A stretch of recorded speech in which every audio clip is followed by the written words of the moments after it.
Kita semua tahu Indonesia negeri yang kaya akan keindahan alamnya. Dan gua selalu terpanggil untuk menjelajahi dan mengenalnya lebih jauh. Seperti sebuah petualangan yang tak pernah berakhir. Kali ini destinasi gua adalah sebuah permata di wilayah Sukabumi Selatan, Jawa Barat. Yang kalau gua lihat foto-foto dan video-videonya selalu mendesak rasa penasaran gua untuk mengenalnya lebih jauh.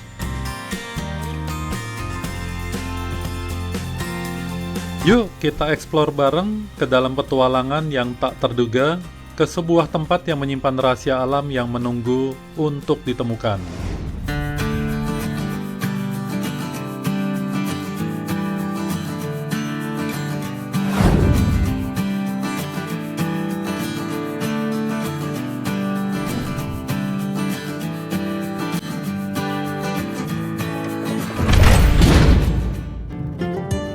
Seneng banget hari ini bisa pergi bareng istri dan majikan gua yang lucu-lucu. Start jam 5-an, kita langsung mengarah ke Tol Jagorawi. Lanjut ke Tol Bocimi, dan keluar di pintu terakhir yaitu di Cibadak. Sebelum masuk kota Sukabumi, kita belok ke arah Lingkar Selatan dan lanjut ke Jalan Baros.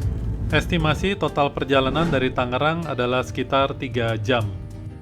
Trip ini sebenarnya sudah lama sih kita rencanakan, dan kita putuskan untuk berangkat di bulan puasa untuk menghindari kemacetan di jalur Sukabumi. Ada jalur longsor nih kayaknya.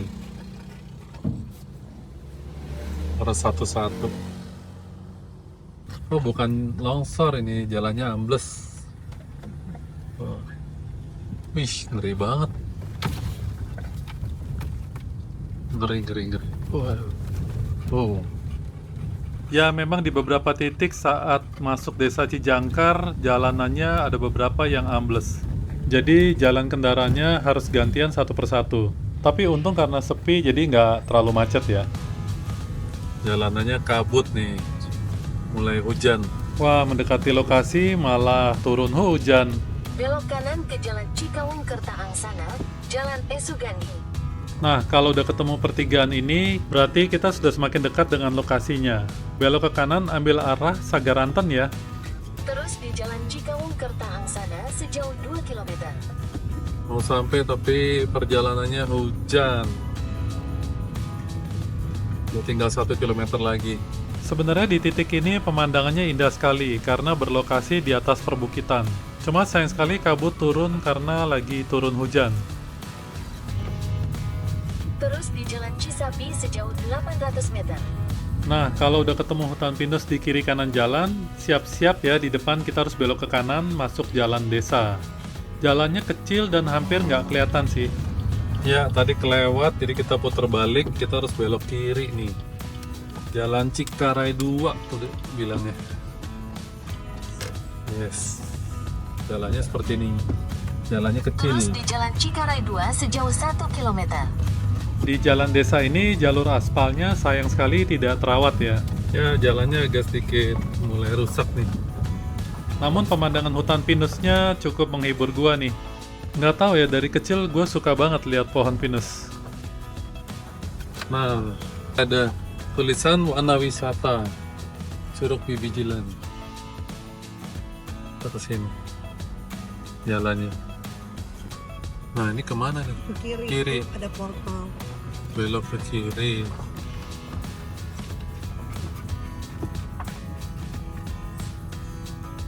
Oh, belok kiri, terus depan Pak belok ke... Belok sedikit ke kiri. Iya, nah. Terus, oh, Bibijilan nih kiri nih. Tulisannya.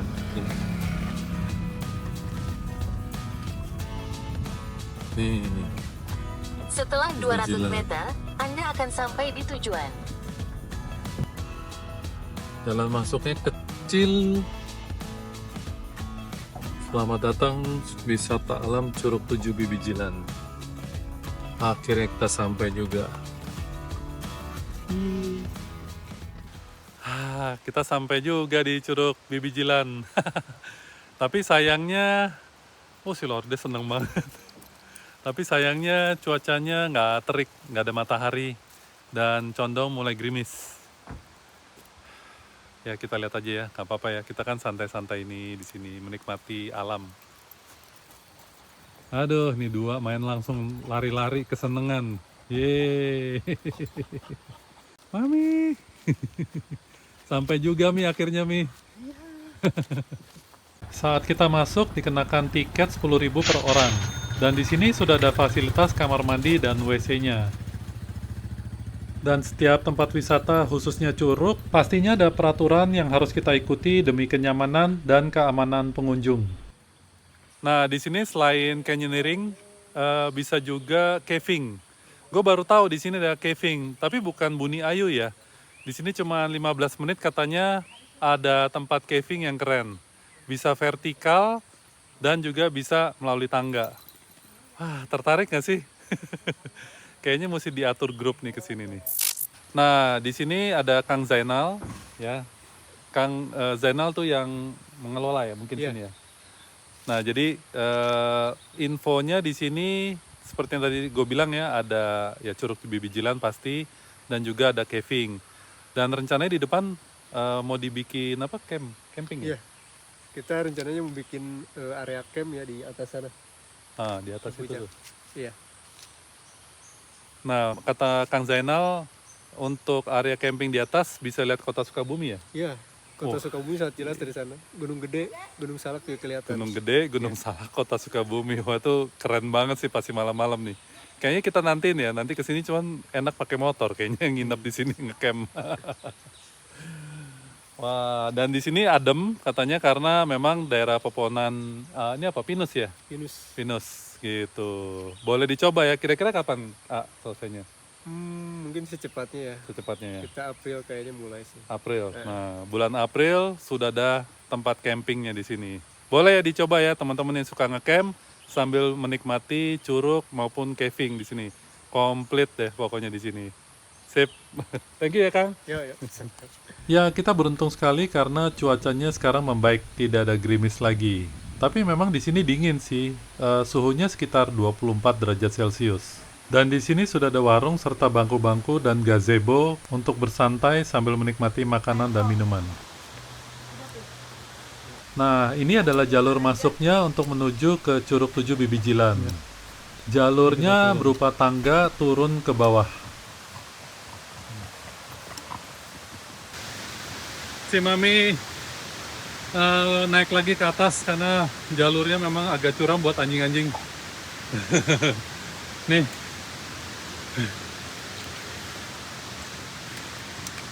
Nah, ada Lourdes, ada Oti, ada Mami. Ya, sayang sekali kita nggak bisa barengan ya. Jadi nanti gantian aja. Dan gak jauh dari turun tangga, udah ketemu curug yang pertama. Jadi sesuai namanya Curug 7 Bibijilan, di sini memang ada 7 curug. Tapi yang terkenal memang cuman ada satu curug yang nanti akan gue jelaskan di bawah ya. Di bawah sana gue lihat sesuatu yang agak asing nih. Coba. Kita lihat apa ya itu ya. Wih, keren ada tembakan-tembakan air. Apa ya ini ya? Jadi tembakan airnya keluar dari tabung berbentuk silinder. Tapi fungsinya apa dong? Setelah gue tanya Kang Zainal, penjelasannya kurang lebih seperti ini ya. Jadi ini adalah pompa air hidrolik ya. Airnya dari atas masuk ke sini, lalu dipompain ke atas lagi. Ada tekanan dari bawahnya. Bagus ya. Ini baru desa yang berkembang nih kayak gini nih. Bisa memanfaatkan teknologi untuk kesejahteraan rakyatnya. Cakep. Ternyata dengan perjalanan seperti ini kita bisa belajar hal-hal yang baru juga ya. By the way, jembatannya kelihatan unik banget ya. Kayak di film-film Harry Potter gitu. Gue suka banget. Nah, sekarang kita menuju ke curug yang berikutnya. Nah, ini dia curug yang kedua. Yang unik dari curug ini adalah aliran sungainya bertingkat-tingkat seperti terasering persawahan dan memanjang sampai beberapa puluh meter ke bawah. Ini dia penampakan curugnya kalau dari atas. Nah, sekarang kita lanjut ke curug yang berikutnya.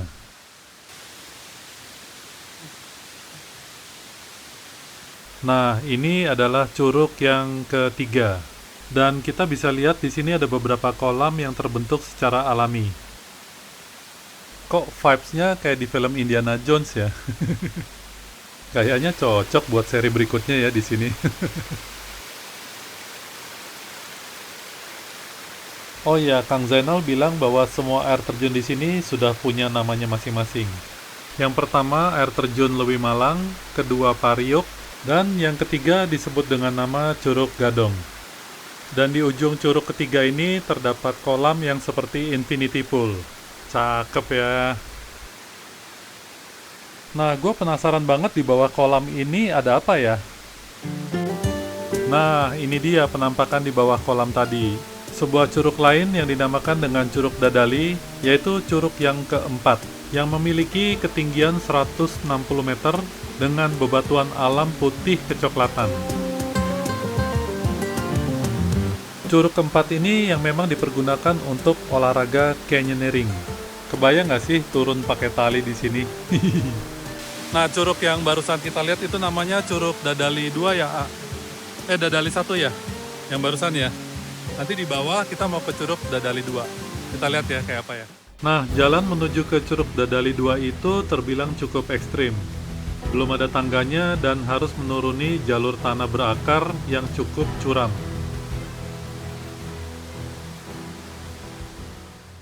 Tapi setelah sampai di bawah, pemandangannya langsung berubah seperti di dunia khayalan.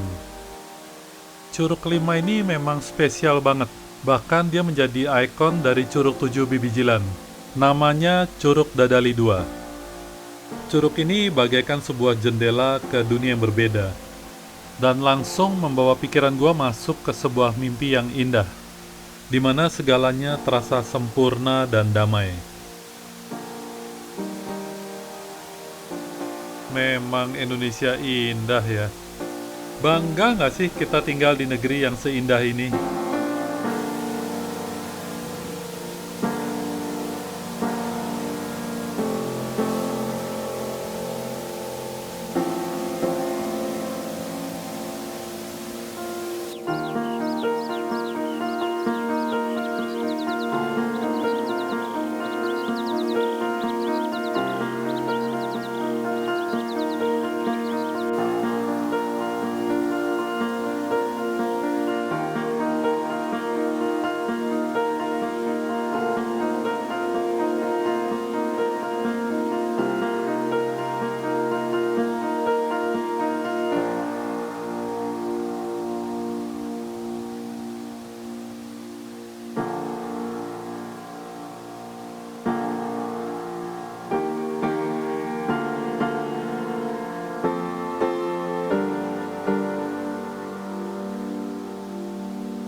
Memang Indonesia indah sekali.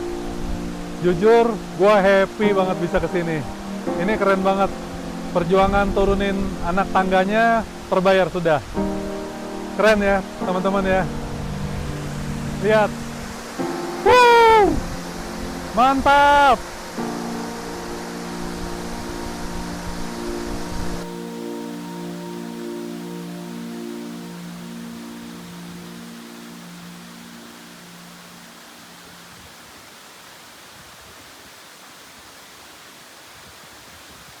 Ya, setelah gua puas menikmati Curug 7 Bibijilan, khususnya Curug Dadali 2, sekarang gua mau balik ke atas untuk gantian sama si Mami. Sampai di atas, gua langsung ceritain keindahan curugnya, supaya si Mami makin antusias dan semangat untuk turun ke bawah. Cuma gue juga udah informasikan bahwa di sini jalurnya cukup menantang ya. Jadi untuk jalur yang curam gue minta agak ekstra hati-hati. Tapi ternyata semuanya bisa dilibas dengan sempurna. Tapi Mami juga bilang perjuangan ke curug ini sepadan dengan hasil yang didapatkan. Bahkan foto-fotonya yang gue lihat lebih bagus dibandingkan foto yang gue ambil. Memang kalau soal ngambil angle, Mami nomor 1 deh.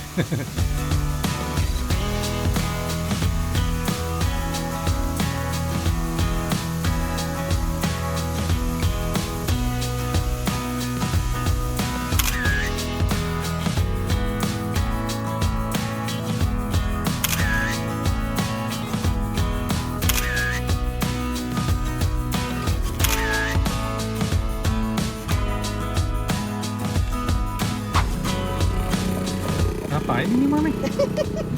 Sama si AA dibikinin nasi liwet. Aduh. Ini udah kayak zaman dulu Patani nih. Wow. Ada bakwan. Bakwan. Oh, tahu tempe. Tahu. Sama Wah, ikan asin, sambel, ikan asin, sambal, sama ini lalap. sama lalaban. Edon. Kita makan dulu ya. Kita. Oke, kita makan dulu ya. Makan dulu ya. Nah, ini dia meja makan kita. Berhubung bulan puasa, makannya nyumput. Makannya ngumpet. Ya teman-teman, seru kan perjalanan ke Curug 7 Bibijilan? Kita pasti akan balik ke sini lagi untuk nyobain caving dan canyoneeringnya. Jadi next trip kita kemana lagi nih? Yang pasti gue akan bawa teman-teman ke tempat yang seru lainnya. Jangan lupa subscribe dan like channelnya ya. And see you on the next trip. Bye-bye!